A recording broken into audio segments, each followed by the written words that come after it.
बार ये लोग खाली जोरदार ताली बजा के छपरा जिला मिजाज में एकदम ताली बजे हैं लोग। आदो जाके भाग राजा माही राजा जी आदे होई कॉपी किताब कुल्ही पेटी में थानी। और ये कहा कि बिकी भाई अरे मान ली सजेशन करी नॉमिनेशन अरे चिंता फिक्र जन छोड़ी राजा जी मुखिया लड़ी राजा जी कभी धनी लड़ी। अतना कालिका वर्ल्ड म्यूजिक से आप सब आशीर्वाद देनी है, बहुत बहुत आभार व्यक्त करत रही आप सबके। एगो गीत के फरमाइश मिलल बा सोहर के, हम ज्यादा सबके आशीर्वाद बहुत आप सब देनी समय ना दे ज्यादा। गोलू भाई आई शॉर्ट में अंजनी भैया का कहे के बा तनी बैठ जाओ तनी है चाहे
छोटी अब लास्ट में जाते जाते कहे के बाद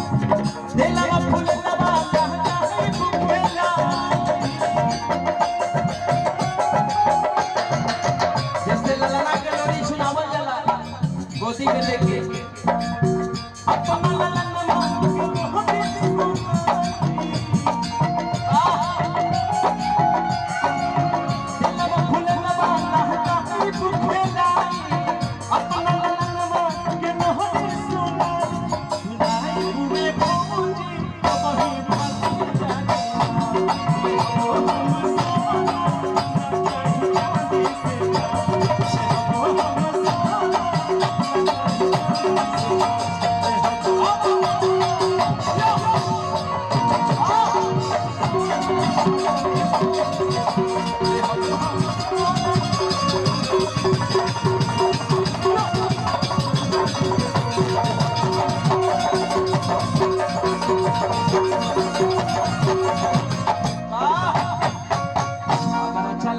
छोट छोट ताली बजा के आप सब तरीका से आशीर्वाद करें। फिर आई अभी गोलू भाई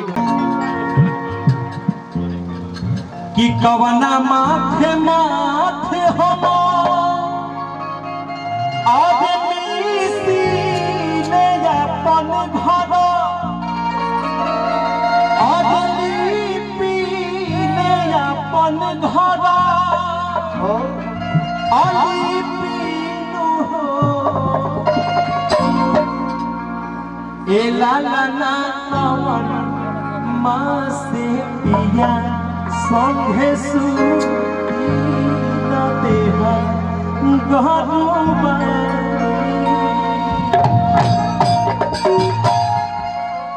और ये कहा कि कवन माँ से माथे हो मिसिले अपन घर अली पीले अपन घर अली पीलू हो ए लाला कवन माँ से पिया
ए पूनम जी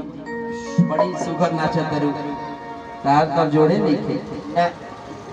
जोड़ी ठीक लगा था भाई बहुत तनी हाथ उठा के बोला लो देखी